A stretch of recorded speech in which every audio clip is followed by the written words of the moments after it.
सुरुचि ने प्रवचन सुन सुन के प्रतिज्ञा ले ली थी कि अब वो कोई भी पाप नहीं करेगी, सबसे अच्छे से बात करेगी, किसी के साथ बुरा नहीं करेगी। बहू, ये मच्छर तेरे गाल पे कब से बैठा है? अरे काट लिया तो गाल गुलाब की तरह लाल कर देगा। बैठे रहने दो माँ जी, उसे आराम करना होगा।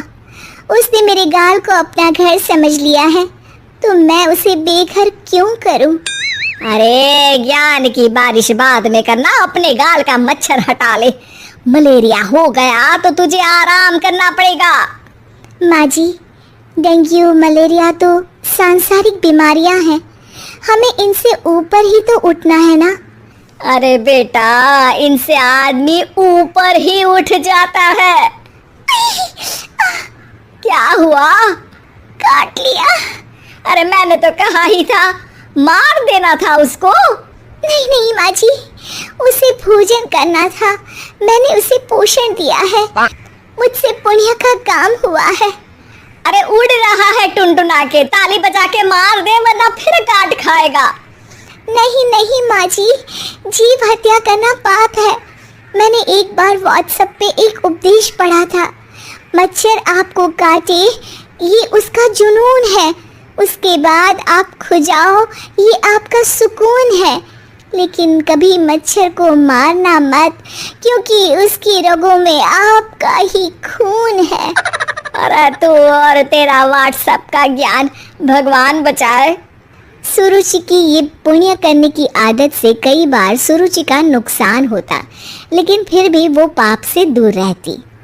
सुरुचि, मेरे सर में जुएं हो गई हैं, निकाल दोगी? कोई आपको अपने घर से निकाले, आपको अच्छा लगेगा क्या? अरे लेकिन परेशान करती हैं जुएं, दिन भर सर खुजाता रहता हूँ।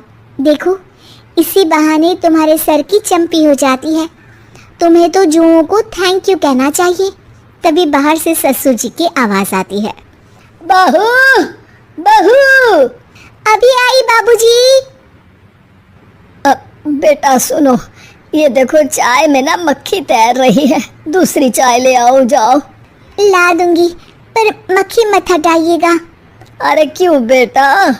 मक्खी चाय का सेवन कर रही है, अच्छा थोड़ी ना लगेगा। आप बीच में अडंगा डाल देंगी तो आपको अच्छा लगेगा क्या अगर कोई आपकी चाय छीन ले? अरे पर निकालूंगा नहीं तो मक्खी मर जाएगी बेटा। नहीं नहीं बाबूजी, आप उसे पीने दीजिए, पीकर उठ जाएगी। लेकिन बाबूजी मक्खी के साथ ही चाय पी जाते हैं। ये क्या किया बाबूजी? अरे मक्खी सिर्फ चाय ही क्यों पिए, आज सुबह मैंने मिठाई भी खाई है, पेट में ही है, वो पेट में चाय भी पीती रहेगी और मिठाई भी खाती रहेगी। सुरुचि को समझ में नहीं आता कि वो बाबूजी के इस कारनामे पर क्या जवाब दे। वो सास के पास जाती है। सास के हाथ में एक खटमल मारने की दवाई है। माँ जी, आपके हाथ में ये क्या है? अरे बेटा, तू तो बीए पढ़ी है, इतना तो पढ़ने में आया ही होगा कि ये खटमल की दवाई है। माँ जी, आप क्यों मार रही हैं खटमल? मत मारिए माँ जी, आप अपनी नींद के लिए खटमलों को हमेशा के लिए सुला देना चाहती हैं। अरे अब चुप भी हो जाओ देवी, पुरानी दवाई है, एक्सपायर हो गई है, फेंकने जा रही हूँ, नहीं मार रही हूँ खटमल। और वैसे भी खटमल से ज्यादा तो तूने हमारी नींद हराम कर रखी है। माँ जी, पुण्य करना चाहिए, आपको तो ज्यादा करना चाहिए, आपकी तो उम्र भी हो रही है। अरे उम्र से याद आया, बैंक में जाकर जन्म तारीख सही करवानी है, तैयार हो जा, कल स्कूटी चला के ले जाना मुझे। अगले दिन सास घर से निकलने से पहले दही शक्कर खा रही है और जल्दी जल्दी में हाथ नहीं धोती। बहू स्कूटी निकालती है और सास ताला लगाती है। ताला लगाते वक्त शक्कर के दाने ताले पे रह जाते हैं और दोनों सास बहू हड़बड़ी में घर से बाहर निकल जाती हैं। अच्छा हुआ कि तेरी स्कूटी में सेल्फ स्टार्ट है, वरना तू तो बोलती कि मैं किक नहीं मारूंगी, किक मार दी तो पाप लगेगा। माँ जी, इस तरह मजाक करना भी पाप होता है। दोनों सास बहू बैंक पहुँचती हैं। अभी लंच टाइम है, बाद में आना। अरे भाई साहब सुन तो लो, करवाना क्या है? अरे जन्म तारीख बदलवानी है, कैसे बदलेगी? अब किसी और तारीख को पैदा हो जाओ। यही चुटकुला आप अपने मैनेजर को भी सुना पाओगे ना? वो भी हंस ले थोड़ा, अभी बुलाती हूँ। अरे अरे रुकिए रुकिए, ये फॉर्म भरिए और आधार कार्ड दीजिए। अरे राम रे, आधार कार्ड तो भूल ही गई, उसके बिना तो नहीं होगा।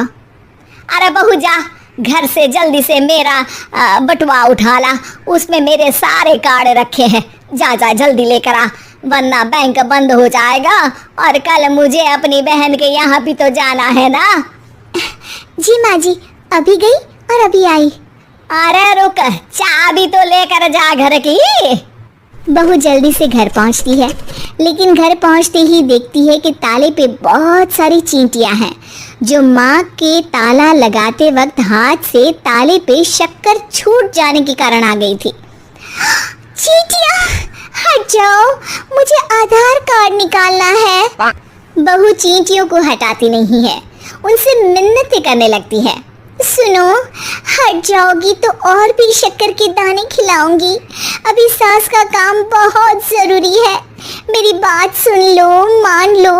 मैंने तुमको हटाया तो पाप हो जाएगा। चींटियां कैसे सुरुचि की बातें सुनती जब घर में ही उसकी कोई नहीं सुनता था।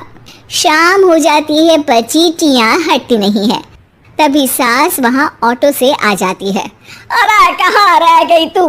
बैंक भी बंद हो गया। माँ जी, ताले पे चींटी। सास पूरा माजरा समझ जाती है और बहू से कहती है, एक बात बता, सोच के देख, अगर मुझे खून की बोतल चढ़ानी पड़ी और उस पर चींटी बैठी हो, तो बोतल से चींटियों को हटा के मुझे बचाएगी या चींटियों को वहीं बैठा रहने देगी?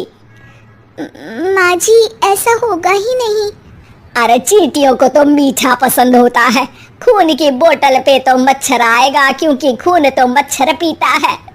सास सर पकड़कर बैठ जाती है और रोने लगती है। तभी ससुर जी और सुरुचि का पति भी वहां आ जाता है। अरे रो क्यों रही हो? रहने दो जी, तुमको बताया तो तुम भी रोने लगोगी अपनी किस्मत पर। अगले दिन सास अपनी बड़ी बहन के यहाँ चली जाती है।